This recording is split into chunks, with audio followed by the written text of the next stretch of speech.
full of plot and character as any the author invented, although none of them gave me the woman I glimpsed in her writing. Louisa's journals and letters were published at about the same time as the thrillers. In them, I finally heard Louisa Alcott's voice. Not Jo March's voice, or the authorial voice of Louisa May Alcott, but the voice of the woman who had lived and breathed and was as real to me as my friend Nancy Porter. Nancy, an Emmy Award-winning producer of films for PBS, shared my enthusiasm for Alcott and thought we should bring her story to film. No one ever had. Over the next 20 years, I continued my study of Alcott's life, work, and times while we tried to put together funding for the film. By the time the National Endowment for the Humanities, and later the Corporation for Public Broadcasting, the Arthur Vining Davis Foundations, Audrey Simons and the Simons Foundation, and the National Endowment for the Arts recognized the merit of our subject, I had read just about all of Louisa's hundreds of works, and could sift them for the autobiographical elements we needed to tell her story without leaving her imagination out. Susan Lacey of the PBS series American Masters agreed to co-produce and broadcast a 90-minute documentary biography, and my pleasant obsession with Louisa Alcott became a better-than-full-time job. With it came the opportunity also to fulfill my long-held dream, a phrase of Louisa's that came to me as easily as any words of my own, to tell her story in print. Through writing and producing the film, I came to know the subject of this book in a way few biographers do. Nancy and I spent hours in Orchard House, planning the filming, becoming as comfortable there as we would at a friend's house. In the venerable New York apartment on East 78th Street of Madeline Stern and Dr. Leona Rosenberg, under the suspicious gaze of the last of the household dachshunds named Laurie, we filmed the nonagenarian literary sleuths and rare book dealers who had discovered Louisa's pseudonym, A.M. Barnard, and with it the key to her secret literary life as a writer of pulp fiction.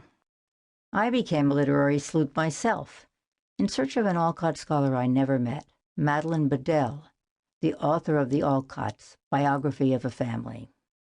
In 1976, Bedell had interviewed 96-year-old Lulu Niriker Racine, Louisa's niece, and the only person then still alive to have known her personally. Bedell's account of the interview is in the preface to her 1980 book, but the interview itself was never published. The author died of cancer before she completed a second volume. I wondered what had happened to Bedell's interview with Lulu, had asked various Alcott scholars about it, had even tried calling Bedell's listed in telephone books. One day I picked up a used copy of the Alcotts, and out of it tumbled a carbon copy of an August 1980 letter written by Bedell herself to Michael Stern, then the travel editor of the New York Times, proposing a story. At the bottom of the letter was a return address in Brooklyn, where more than 2 decades later Madeline Bedell's widower still lived. Bob Bedell, it turned out, had trustingly loaned the papers to an eccentric author who had been sitting on them for years. Nancy and I went to New York to take Bob and the author, mostly of books about 19th century decor, to lunch, then went to her strangely wonderful Greenwich Village apartment, its windows suffocated with fabrics, the walls and ceilings of each room papered in half a dozen exuberant Victorian patterns, where in the basement she kept the large battered boxes of Bedell's files. Since she was moving soon, she agreed to let us take the papers to New England. After we left, however, she answered none of our many phone messages, emails, and letters. It looked as if Bedell's work would stay in that basement, or worse, disappear in the impending move. Finally, after a good 6 months of anxious strategizing with the Bedell family, and some blustery talk about lawyers, the papers were transferred. At present, they take up half my study while en route to the Orchard House collection. Shooting the dramatized scenes of the film was the most unusual aspect of my research. Casting actors as our subject and her family did wonders to focus them in my mind. Location filming at Orchard House, Emerson's House, and Fruitlands brought home the material and physical reality of Alcott's life and times.